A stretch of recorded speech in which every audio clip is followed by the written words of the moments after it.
بسم الله الرحمن الرحيم.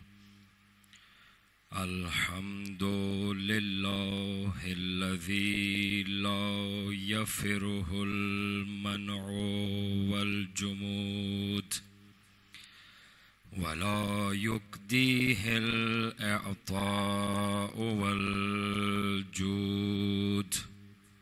إذ كل معط منتقص سواه وكل مانع مذموم ما خلا. هو المنان بفوائد النعم وعوائد المزيد والقسم، ما اختلف عليه الدهر فيختلف منه الحال، وما كان في مكان فيجوز عليه الانتقال، جلت عظمته. ثم الصلاة والسلام على سيد أصل ما في الوجود، سر الله في كل موجود، نكتة دائرة الوجود، صاحب لواء الحمد والمقام المحمود، أبي القاسم محمد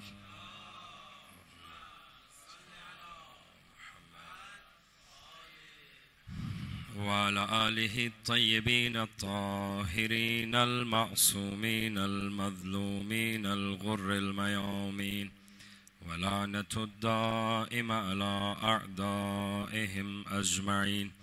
أما بعد، فقد قال الحكيم في محكم كتابه ومتقن خطابه: بسم الله الرحمن الرحيم. ذلك الكتاب لا ريب فيه. وقال في موضع آخر: لا يأتيه الباطل من بين يديه ومن خلفه تنزيل من حكيم حميد. ایک درود پڑھیں محمد و آل محمد پہ.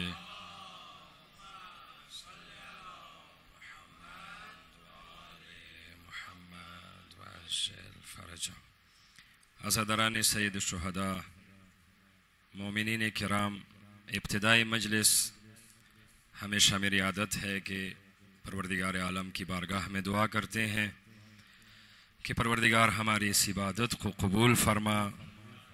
پروردگار جو مومنین تشریف فرما ہے ان کی حاجات پورا فرما.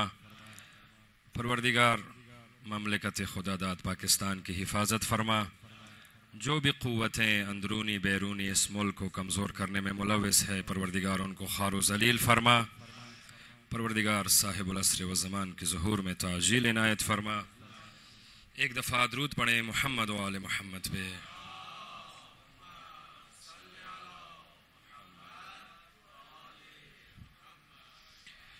عزاداران سید الشہداء، انشاءاللہ اس خمسے میں نور قرآن کے حوالے سے آپ کے سامنے گفتگو کروں گا. قرآن مجید ایک ایسی کتاب ہے کہ جس کا ہر سورہ معجزہ ہے، بلکہ جس کی ہر آیت معجزہ ہے، جس کا ہر لفظ معجزہ ہے. اگر آپ قرآن مجید میں غور کرتے ہیں، یہاں تک کہ ہر حرکت معجزہ ہے، زبر زیر پیش. اس میں آپ غور کریں، یقین جانیں بعض دفعہ انسان حیرت کرتا ہے کہ یہ کیسی کتاب ہے. لیکن جب ہم اپنے معاشرے پہ نگاہ کرتے ہیں، یہ واقعاً ایک عجیب صورتحال ہے کہ ہم نے قرآن مجید کو مردوں کے ساتھ خاص کر دیا ہے. ایسے ہے کہ نہیں ہے؟ یعنی ہم قرآن مجید کی اسی وقت تلاوت کرتے ہیں کہ جب کوئی فوت ہوا ہو. میں نہیں کہتا یہ برا کام ہے، نہیں. جب آپ کسی مردے کے لیے قرآن مجید کی تلاوت کرتے ہیں تو وہ ثواب اسے ضرور ملتا ہے، لیکن یقین رکھیں کہ قرآن مردوں کی کتاب نہیں ہے، زندوں کی کتاب ہے.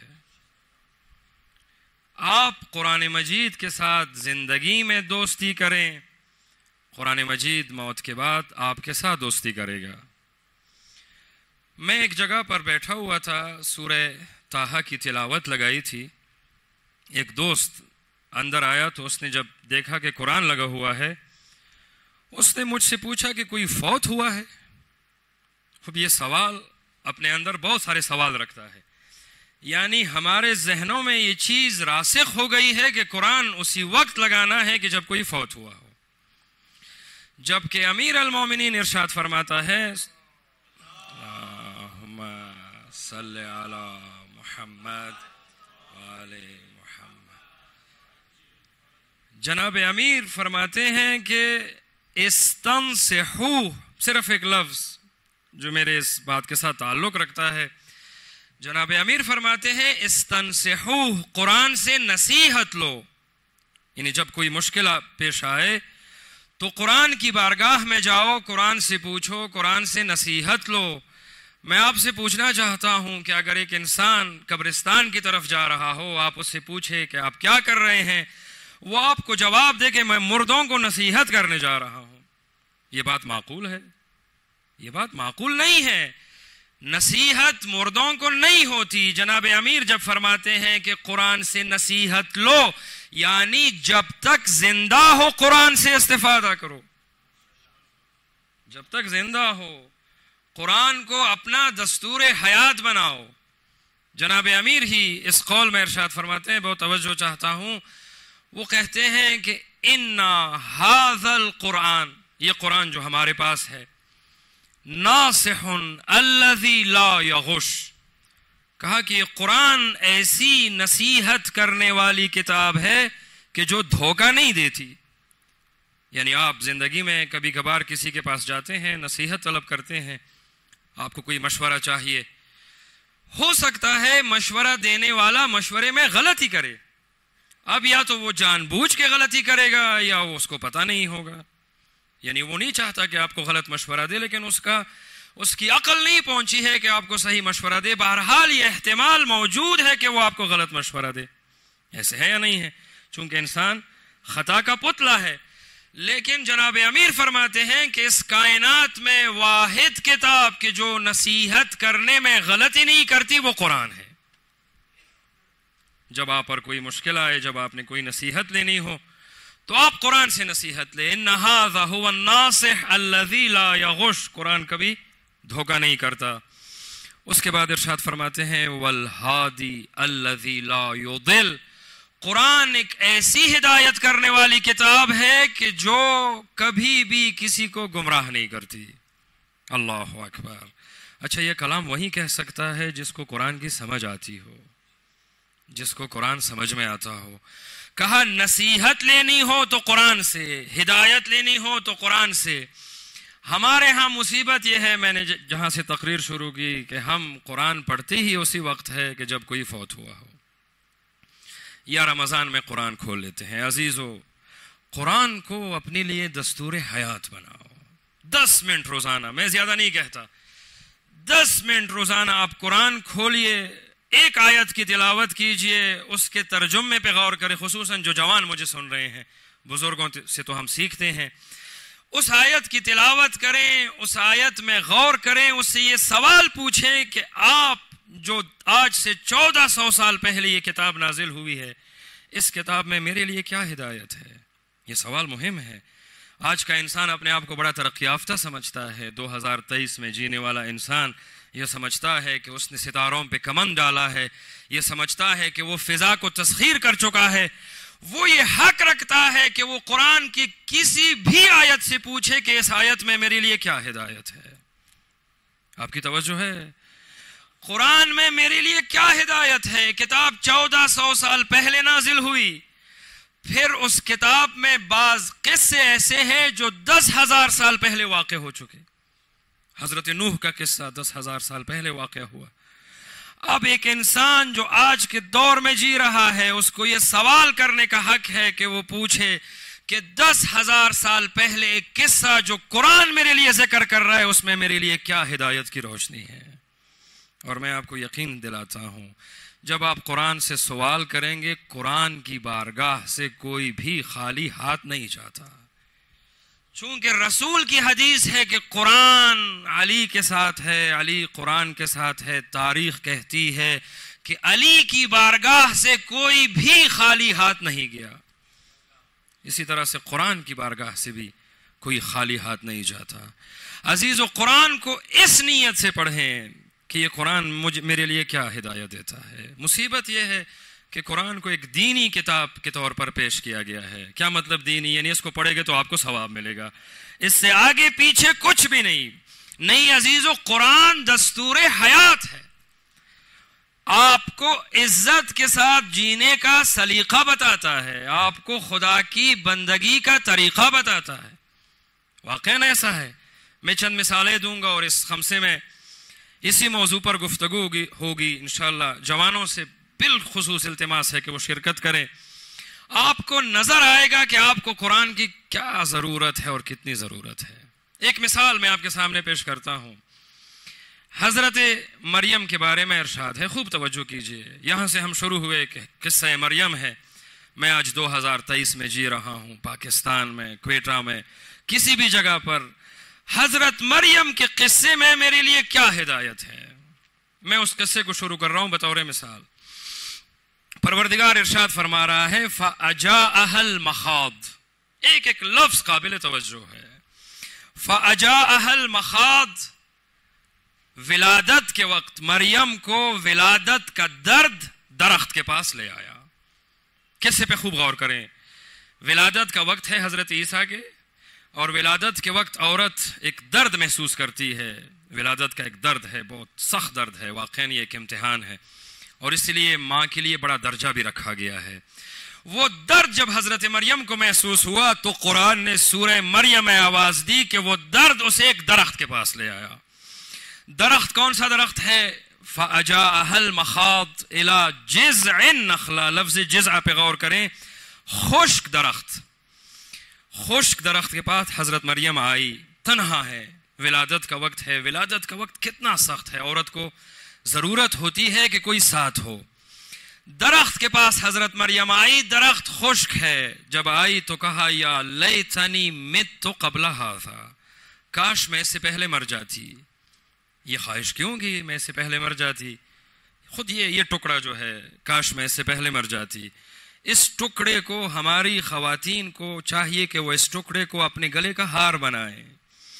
مریم ایک باحیا عورت ہے، اس کی شادی نہیں ہوئی ہے، مریم کا تعلق انبیاء کے گھرانے سے ہے، شوہر نہیں ہے۔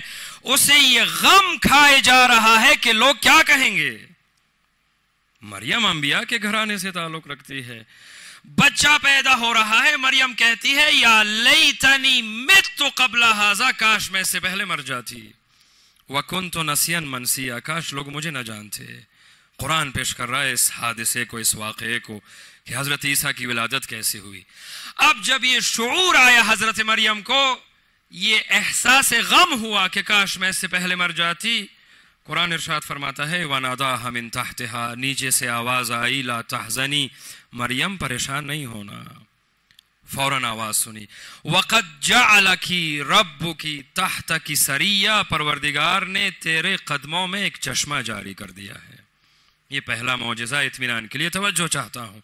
میرا ہدف قصے کو بیان کرنا نہیں ہے، میں یہ درس دینا مقصود ہے کہ آپ جب اس قصے کو پڑھتے ہیں یوں لگ رہا ہے کہ یہ قصہ آج ہو رہا ہے، قرآن نے ایسے پیش کیا ہے۔ خوب جب آواز آئی کہ ہم نے آپ کے قدموں کے نیچے چشمہ جاری کر دیا ہے، اس کے بعد ارشاد ہوا وَهُزِّي إِلَيْكِ بِجِذْعِ النَّخْلَةِ، کلمت حزی، جتنے جوان مجھے سن رہے ہیں اس کلمے کو اپنے دل کے صفحے پہ لکھ دیں، اپنے کاپی پہ لکھ دیں اس حزی کو۔ یہ ایک کلمہ آپ کی زندگی کو بدل سکتا ہے، یہ ایک کلمہ حزی، ہا زا یا، حزی الیکی بجذع النخلہ، آواز آئی مریم یہ جو خشک درخت ہے اس کو ہلا دو۔ کیوں؟ تساقط علیکی رطبا جنیا، تجھ پہ تازہ کھجور گریں گے۔ خوب توجہ رکھنا، خصوصاً جو جوان بیٹھا ہے۔ مریم کھجور کے اس درخت کو حرکت دے دو، کیونکہ حرکت دینے کے بعد کھجور کے اس درخت سے تازہ کھجور گریں گے. میں نے جب قصہ شروع کیا میں نے کیا کہا کہ درخت کیا تھا؟ خشک تھا. ماشاءاللہ بڑے غور سے سن رہے ہیں. درخت خشک تھا. اب خشک درخت میں پھل کیسے لگتا ہے عزیزو؟ خشک درخت میں تو پھل نہیں لگتا. مجھے قرآن سے یہ سوال کرنا ہے کہ آپ نے تو یہاں تک کہہ دیا کہ درخت کو ہلا دو, درخت سے خشک درخت سے کھجور گریں گے. عزیزو تاریخ نے لکھا کہ مریم نے ہلانے سے پہلے پروردگار نے اس درخت کو سبزہ کر دیا. درخت سرسبز ہوا. اس درخت میں اللہ نے کھجور کا پھل لگا دیا. اس پھل کو کھانے کے قابل بنایا. چونکہ کھجور کو بڑا ٹائم چاہیے کہ وہ کھانے کے قابل ہو. اب میں اللہ سے دستے ادب جوڑ کے سوال کروں گا, اللہ یہ درخت خشک تھا, اس درخت کو آپ نے سرسبز بنا دیا. اس درخت میں تو نے پھل لگا دیا, اس پھل کو کھانے کے قابل بنایا. اللہ حرکت بھی دے دو. توجہ ہے آپ کی؟ خوب حرکت دینے میں کوئی مسئلہ تو نہیں ہے. خود حرکت دے دو, ہوا بھیج دو, جبرائیل سے کہو جاؤ حرکت دے دو. مریم کو اس حالت میں تکلیف دینے کی کیا حاجت ہے؟ آپ اس سوال پہ غور کیجئے. میں نے کہا ایک لفظ آپ کی زندگی کو تبدیل کر سکتا ہے قرآن مجید سے. پروردگار درخت, میں دوبارہ کہہ رہا ہوں تاکہ یہ مطلب ذہن نشین ہو جائے, میں قرآن پڑھ رہا ہوں سورہ مریم. پروردگار نے کہا مریم اس درخت کو حرکت دو. حرکت دو گے تو اس درخت سے تازہ کھجور گریں گے جو کھانے کے قابل ہوں گے. پروردگار درخت کو سرسبز بنایا, درخت میں پھل لگایا, اس پھل کو کھانے کے قابل بنایا. حرکت بھی دے دو. چونکہ حالت بڑی سخت ہے مریم کی. ولادت کا وقت ہے حضور, ولادت کے وقت آپ عورت سے پوچھئے کیا سخت حالت ہے.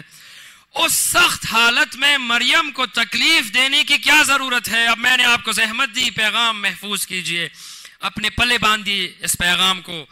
پروردگار کی آواز آئے گی کہ درخت کو سرسبز کرنا یہ مریم کی بس کی بات نہیں تھی. ہم نے درخت کو سرسبز کر دیا. مریم کی بس کی بات نہیں تھی کہ وہ اس درخت میں پھل لگا دے. ہم نے پھل لگا دیے. مریم کی بس کی بات نہیں تھی کہ وہ اس پھل کو کھانے کے قابل بنائے. ہم نے اس کو کھانے کے قابل بنا دیا. لیکن مریم اس درخت کو حرکت دے سکتی تھی. عجیب. پروردگار ایک پیغام دینا چاہتا ہے کہ جو کام تم نہیں کر سکتے اسے ہم انجام دیں گے, لیکن جو کام کر سکتے ہو اسے خود انجام دو. عزیزو یہ بہت بڑا پیغام ہے. مریم کہ جس کے بارے میں قرآن کہتا ہے ان اللہ اصطفاکی وطہرکی واصطفاکی علی نساء العالمین. مریم ہم نے تجھے پسند کیا, تجھے چنا ہے, تجھے پاک کیا ہے. یعنی مختصر کر کے کہہ دوں کہ مریم پروردگار کی حبیبہ ہے. پروردگار مریم سے محبت کرتا ہے. جس بندے سے محبت کرے اس کی حالت اتنی سخت, اس سے مطالبہ کر رہا ہے کہ جو کام انجام دے سکتے ہو اسے انجام دو. ہم بعض دفعہ اپنے اسٹوڈنٹ سے کہتے ہیں حضور کل امتحان ہے, کچھ تیاری کی ہے؟ جواب آتا ہے مولا وارث ہے. میں کہتا ہوں ایسی جگہوں پر مولا وارث نہیں ہے. قلم اٹھا سکتے ہو قلم اٹھاؤ, پڑھ سکتے ہو پڑھو, بیٹھ سکتے ہو تیاری کرو. لفظ حزی مریم کا قصہ ہے. میرے لیے کیا پیغام ہے اس قصے میں؟ پیغام یہ ہے کہ جب تک آپ کوئی کام انجام دے سکتے ہو اسے انجام دو, جو کام انجام نہیں دے سکتے اسے ہم انجام دیں گے. ایک درود پڑھے محمد و آل محمد پہ.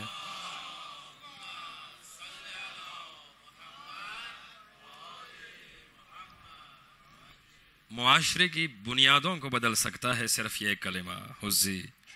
آپ ہمارے معاشرے کو دیکھیں, کتنا توکل ہے ہمارے ہاں دوسرے کے اوپر. یہ کام دوسرا انجام دے دے گا, یہ کام وہ انجام دے دے گا. میں بعض دفعہ جوانوں سے کہتا ہوں کہ جو ہمارے بزرگ ہیں وہ ہم سے زیادہ اچھا کام کر لیتے ہیں, وہ ہم سے اچھا کام کر لیتے ہیں. ہمارے اندر وہ ہمت نہیں رہی. اب میں آپ سے سوال کرتا ہوں, یہ مریم کا قصہ ہے جو 5000 سال پہلے ہو چکا ہے. اس قصے کا میری زندگی کے ساتھ تعلق ہے کہ نہیں ہے؟ بے شک ہے.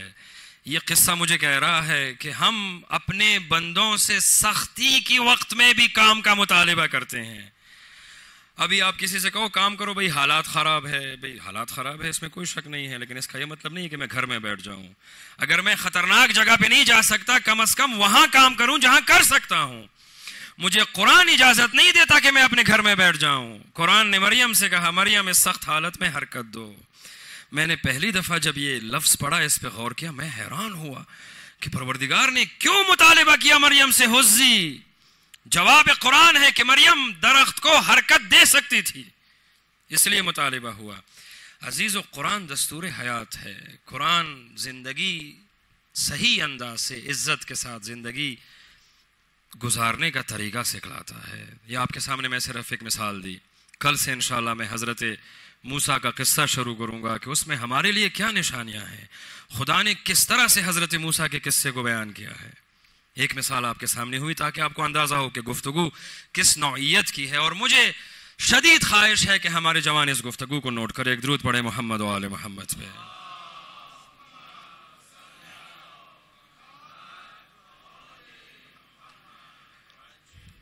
اور پھر جب آپ کا تعلق قرآن کے ساتھ ہوگا تو قرآن انسان کو کامیاب بنا دیتا ہے. میں ایک دو مثالیں دوں گا. دیکھیں اہل بیت کا قرآن کے ساتھ کیا تعلق ہے. چوتھے امام ارشاد فرماتے ہیں، ایک درود پڑھے ذات پاک پر.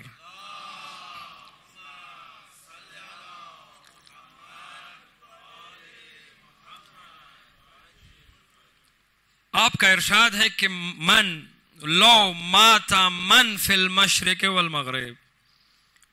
چوتھے امام فرماتے ہیں زین العابدین. عجیب ہے زین العابدین، کبھی اس لفظ پہ آپ نے غور کیا ہے؟ زین العابدین، عبادت گزاروں کی زینت. اللہ اکبر. واقعاً فخر کرنا چاہیے کہ آپ کا تعلق ایسے مذہب کے ساتھ ہے کہ جہاں کوئی زین العابدین ہے، کوئی صادق ہے، کوئی کاظم ہے، کوئی رضا ہے. زین العابدین پہ غور کریں. زین العابدین یعنی عبادت گزاروں کی زینت. کون ہے عبادت گزار؟ ابراہیم عبادت گزار ہے، نوح عبادت گزار ہے، موسیٰ عبادت گزار ہے، عیسیٰ عبادت گزار ہے. قیامت سے لے کر آدم سے لے کر قیامت تک تمام شہداء عبادت گزار ہیں. قرآن ارشاد فرماتا ہے اور حدیث میں ہے کہ جب قیامت کے دن اللہ آواز دے گا، خوب غور کریں، این زین اولیائی، میرے اولیاء کی زینت کہاں ہے؟ قیامت، خوب غور کرے، قیامت میں سب جمع ہوں گے، 1,24,000 انبیاء، ائمہ، اوصیاء، صالحین، شہداء، صدیقین. پروردگار جب آواز کرے گا کہ میرے اولیاء کی زینت کون ہے تو پورے محشر میں زین العابدین کھڑے ہو جائیں گے. یہ معمولی بات نہیں ہے. یعنی جہاں موسیٰ موجود ہے، جہاں عیسیٰ موجود ہے، وہاں عبادتوں کو زینت بخشنے والی ذات سید و ساجدین ہے. وہاں عبادتوں کو زینت دینے والی ذات زین العابدین ہے. وہ ارشاد فرماتے ہیں، کیا کہتے ہیں؟ کہتے ہیں لو ماتا، ایک ایک لفظ قابل غور ہے. لو ماتا، اگر مر جائے، من فی المشرق والمغرب، جو مشرق اور مغرب میں ہیں وہ سارے مر جائے. امام فرماتے ہیں کہ اگر اس دنیا میں سب لوگ مر جائیں، اب ایک انسان تصور کرے کہ دنیا میں سب مر گئے ہوں، آپ تنہا رہ رہے ہوں، کیا صورتحال ہے؟ انسان تنگ ہو جاتا ہے. کوئی نہیں ہے. انسان، چونکہ انسان کی تعریف ہے کہ یہ اجتماعی جانور ہے. یہ سوشل جو پڑھاتے ہیں وہ اس طرح تعریف کرتے ہیں، سوشیالوجی، کہ انسان ایک اجتماعی جانور ہے. یعنی انسان اجتماع میں خوش رہتا ہے، لوگوں کے درمیان خوش رہتا ہے. امام فرماتے ہیں کہ اگر مشرق اور مغرب میں سارے لوگ مر جائیں، کوئی بھی نہ ہو، اور مجھ زین العابدین کو قرآن دے دیا جائے، اللہ اکبر، اس دنیا میں کوئی بھی نہ ہو، مجھ زین العابدین کو قرآن دیا جائے، لمستوحشتو، تو مجھے تنگی نہیں ہوگی، میں کبھی تنگ نہیں ہوں گا.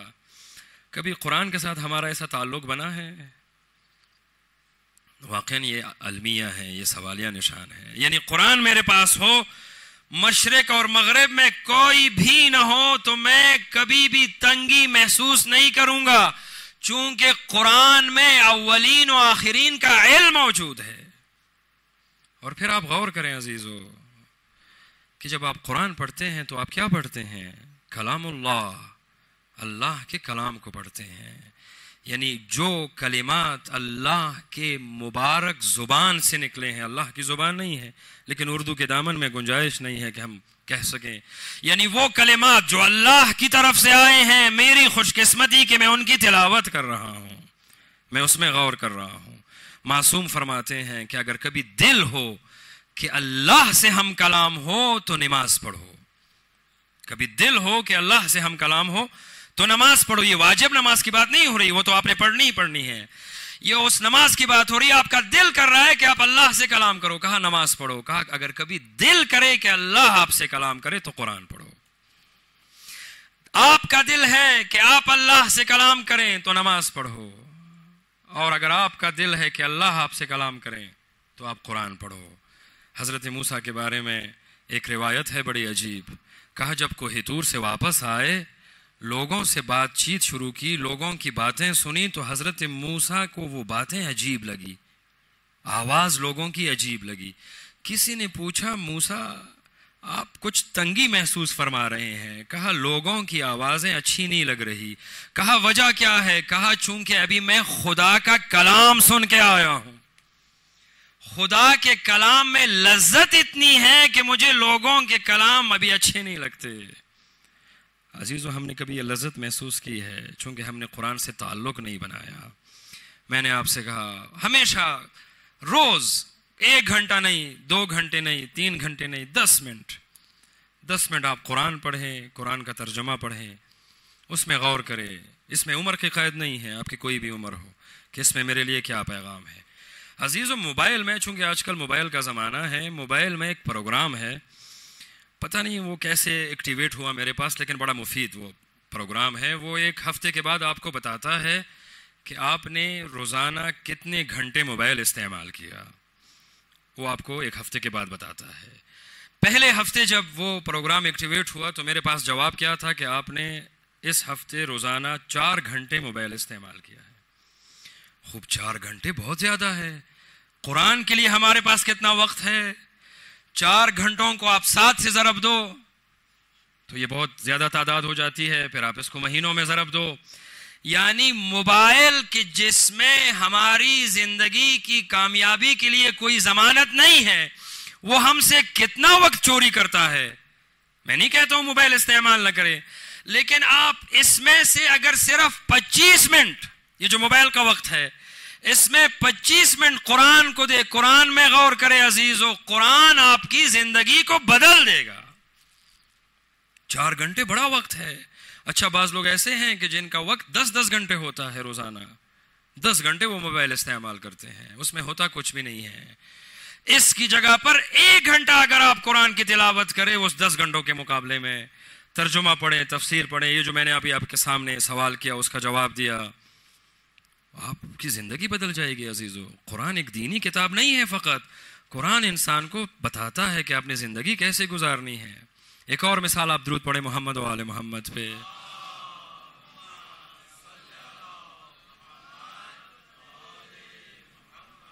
یہی میری تقریر کی آخری منزل ہے، آپ کو زیادہ زحمت نہیں دوں گا. حضرت نوح، سورہ نوح، خوب توجہ کیجئے. حضرت نوح آواز دیتے ہیں رب انی دعوت قومی لیلا و نہارا. سورہ نوح 5ویں آیت ہے. پروردگار میں نے اپنی قوم کو دن رات بلایا. ادھر ہی رک جائیں. میں نے اپنی قوم کو دن رات دعوت دی. حضرت نوح فرماتے ہیں دن رات دعوت دی. اس دن رات کے لفظ میں ہمارے لیے کیا پیغام ہے کہ میں نے اپنی قوم کو دن رات دعوت دی. اس دن رات کے لفظ میں میرے لیے کیا پیغام ہے کہ وقت کرنے، کام کرنے کے لیے کوئی وقت معین نہیں ہے. انسان کو مسلسل کام کرتے رہنا چاہیے. نوح نے کہا کہ پروردگار نے میری ذمہ داری لگائی کہ میں اپنی قوم کو دعوت دوں. میں نے یہ نہیں دیکھا صبح کا وقت ہے، رات کا وقت ہے، میں نے دن رات دعوت دی. اچھا، دعوت دی دن رات. کتنی دعوت دی؟ پروردگار سوال کرتے ہیں کہ حضرت نوح نے دعوت کتنی دی، کتنے سال، 1 سال، 2 سال، 3 سال. ابھی میں اس کا جواب دوں گا، آپ سب کو پتا ہے. پروردگار میں نے اپنی قوم کو دعوت دی دن رات. کیوں دعوت دی؟ لِتَغْفِرَ لَهُمْ، تاکہ تو اس قوم کی مغفرت کرے. یعنی میں نے قوم کو دعوت اس لیے نہیں دی ہے کہ وہ میرے گھر کے کام کریں، بلکہ دعوت اس لیے دی ہے کہ تو ان کی مغفرت کریں، یہ جنت جائیں۔ اور جب جب میں نے دعوت دی کلما دعوتہم جعلوا اصابعہم فی آذانہم، پروردگار میں نے ان کو جب جب بھی دعوت دی انہوں نے اپنی انگلیاں کانوں میں ڈال دی۔ آپ تصور کریں آپ کسی کو نصیحت کرتے ہیں، وہ نصیحت شروع ہونے سے پہلے وہ اپنی انگلیوں میں اپنی کانوں میں انگلیاں ڈال دے، کتنا سخت منظر ہے عزیزو۔ میں ہمیشہ دوستوں سے کہتا ہوں کہ ہم جب کبھی کبھار تقریر کرتے ہیں، بعض دفعہ بے ادب لوگ بھی مجلس میں آ جاتے ہیں، وہ تھوڑا سا مسکرا لے تو ہمیں برا لگتا ہے، سلام ہو نوح پہ۔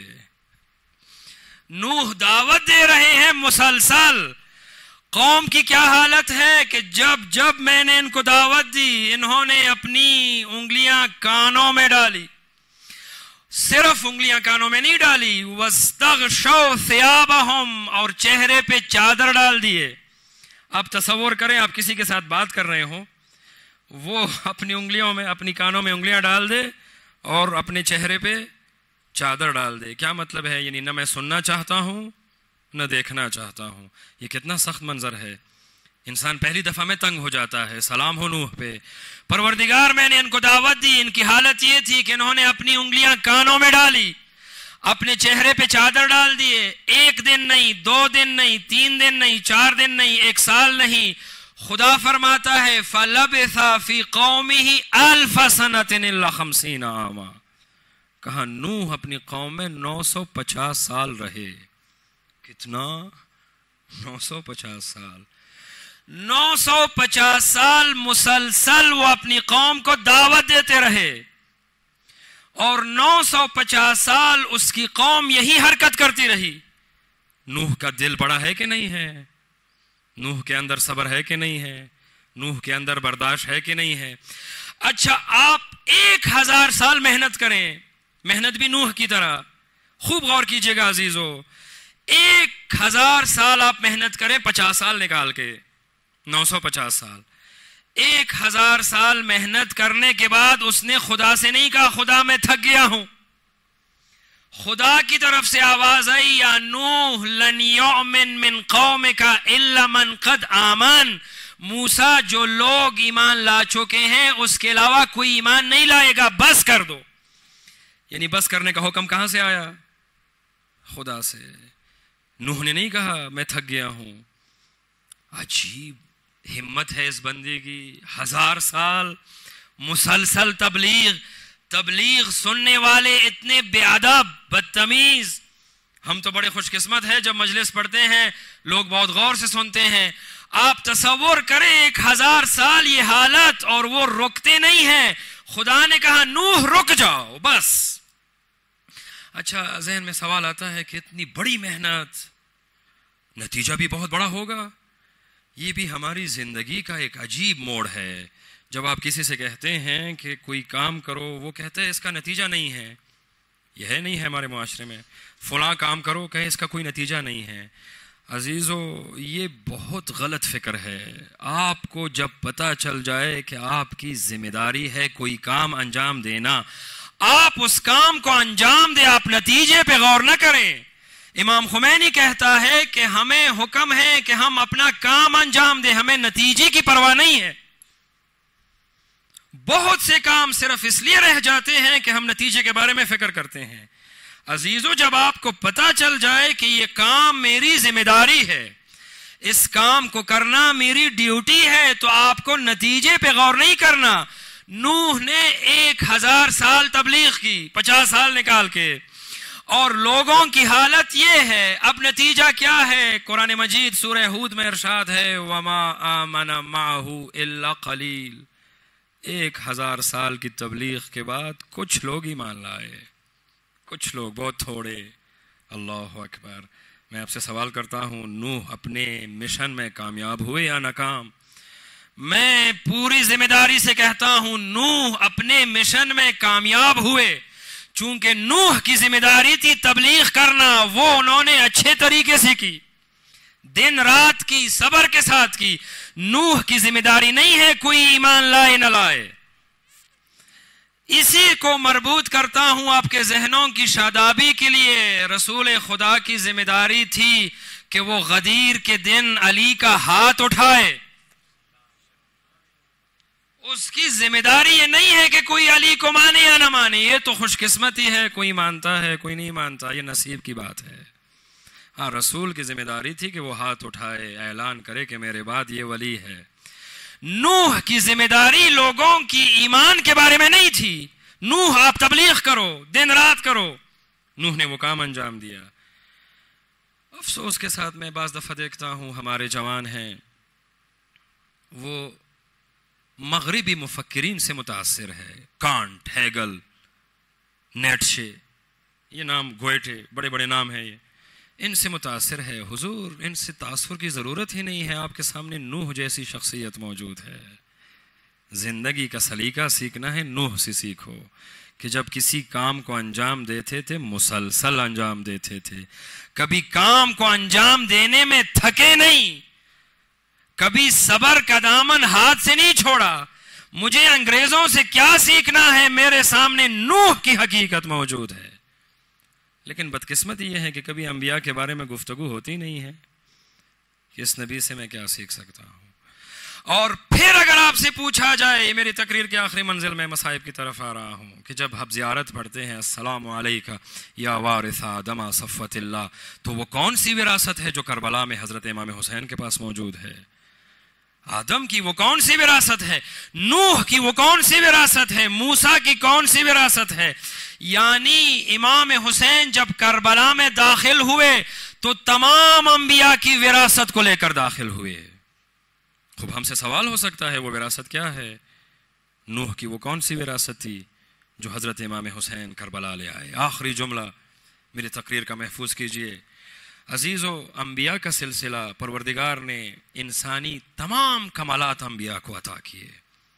اگر آپ نے سچائی دیکھنی ہے, محنت دیکھنی ہے, صبر دیکھنا ہے, معرفت دیکھنی ہے, سب چیزیں انبیاء کے پاس موجود ہے. میں ہمیشہ کہتا ہوں کہ اگر ان صفات کو بکھری صورت میں دیکھنا ہے تو انبیاء کی زندگی پہ غور کرے. اگر ان تمام صفات کو ایک جگہ پہ دیکھنا ہے تو حسین کی سیرت پہ نگاہ کرے. یہ تمام صفات امام حسین کی ذات میں نظر آتی ہے اور کمال پہ نظر آتی ہے. آپ دیکھیں نا عزیزو, جب کربلا میں داخل ہوئے, داخلے سے پہلے ایک مقام پہ پہنچے, سامنے ایک لشکر نظر آیا. ماشاءاللہ آپ گریہ کر چکے, خدا آپ کی گریہ کو قبول کرے. بس ان باتوں پہ غور کرے کہ یہ کون سا امام ہے. ایک جگہ پہ پہنچے تو سامنے لشکر نظر آیا. وہ لشکر قریب ہوا, وہ حر کا لشکر تھا. حر ابھی دوست نہیں بنا ہے, حر اس لیے آیا تھا کہ وہ امام حسین کا رستہ روکے. امام حسین نے جب اس لشکر پہ نگاہ کی, دیکھا سارے پیاسے. اللہ اکبر. اور اس مقام پہ پہنچنے سے پہلے ابو الفضل عباس سے کہا تھا کہ عباس کچھ پانی بھر دو. اللہ اکبر. ابو الفضل عباس نے کہا تھا آقا حسین جو ہماری ضرورت کا پانی ہے وہ موجود ہے. کہا نہیں, کچھ مہمان آنے والے ہیں. اللہ اکبر. یہ انسانوں کا امام ہے, یہ انسانوں کے رہنما ہیں. جب وہ لشکر پہنچا, تاریخ کہتی ہے کہ وہ لشکر بہت پیاسا تھا. امام حسین نے آواز دی, عباس, اکبر, قاسم, لشکر کو پانی پلا دو اور ان کے جانوروں کو بھی پانی پلا دو. اللہ اکبر. جانوروں کا کتنا احساس ہے. اور کہا اس وقت تک پانی سامنے سے نہیں ہٹانا جب تک گھوڑا 3 دفعہ اپنے سر کو اٹھانا. سلام ہو اس امام پر. ایک راوی کہتا ہے جو حر کے لشکر میں ہے, وہ کہتا ہے کہ میں اتنا پیاسا تھا کہ جب میں پانی اٹھاتا تھا تو میرے ہاتھ کھل جاتے تھے, میری انگلیاں کھل جاتی تھی.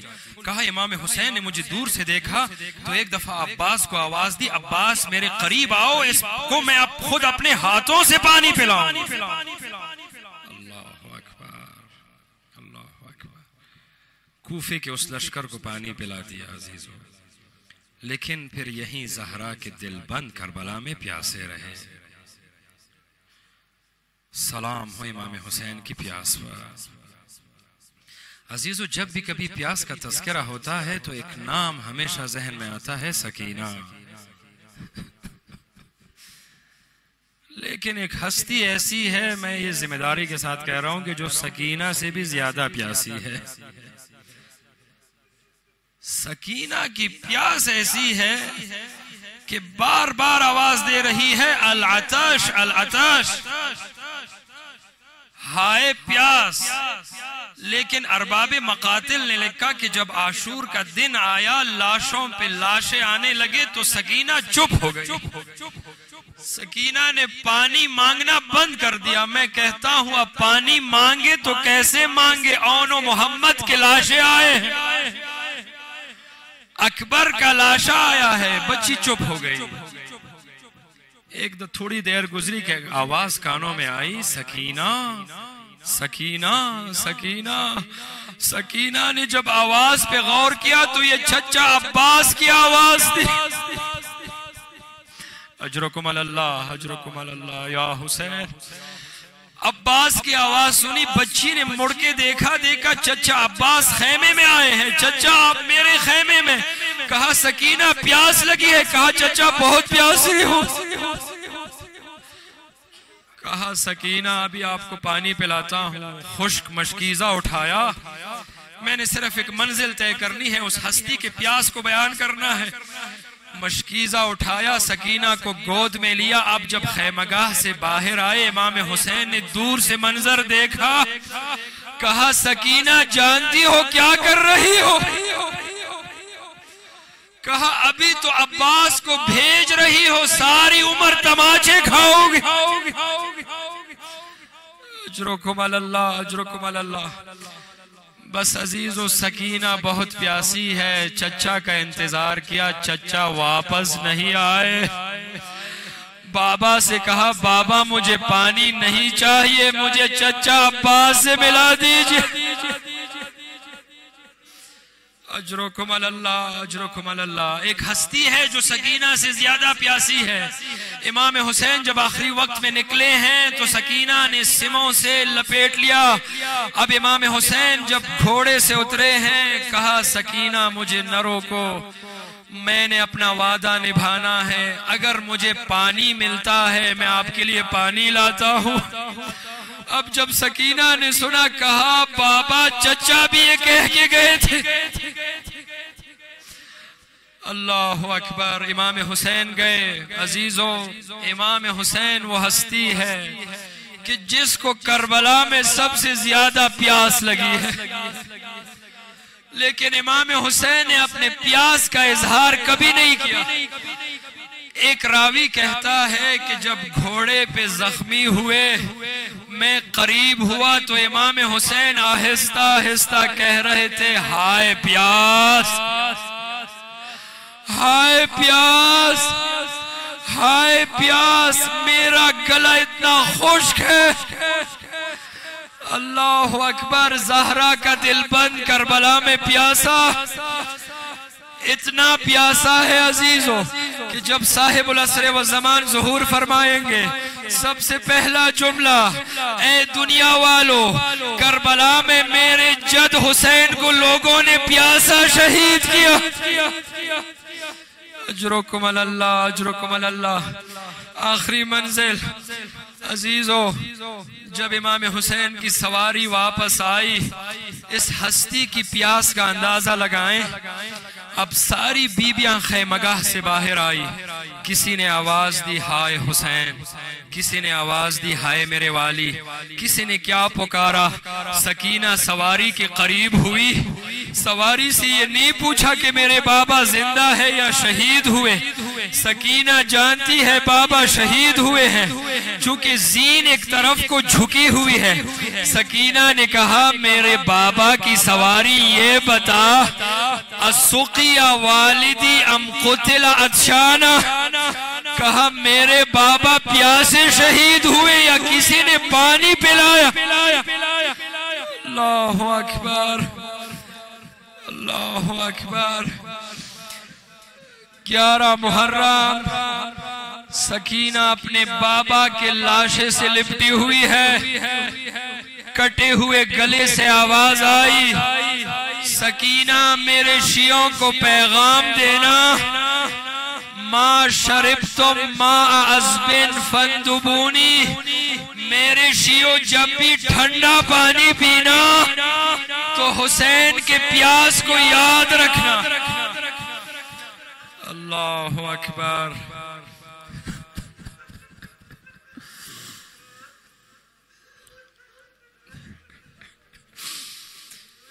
عزیزو صرف ایک جملہ کہنے دے، میری ہمت ختم ہو گئی۔ جب شب عاشور گزرنے کے بعد شام غریبہ کو پانی آیا تو بچے پانی لے کر کربلا کے میدان میں گئے اور کہا حسین بہت پیاسے ہیں۔ میں کہتا ہوں کہ جب بچوں کو امام حسین کی پیاس کا یہ احساس تھا تو جناب زینب کو کیا احساس ہوگا؟ اللہ اکبر۔ وَسَيَعْلَمُ الَّذِينَ ظَلَمُوا أَيَّ مُنْقَلِبٍ يَنْقَلِبُونَ۔ پروردگار ہماری اس عبادت کو قبول فرما۔ پروردگار اس گریہ کا صدقہ، اس مجمع میں مومنین مصیبت زدہ ہیں، مشکلات کا شکار ہیں، مختلف حاجت رکھتے ہیں، پروردگار امام حسین کا صدقہ، امام حسین کی پیاس کا صدقہ ہماری حاجات پورا فرما۔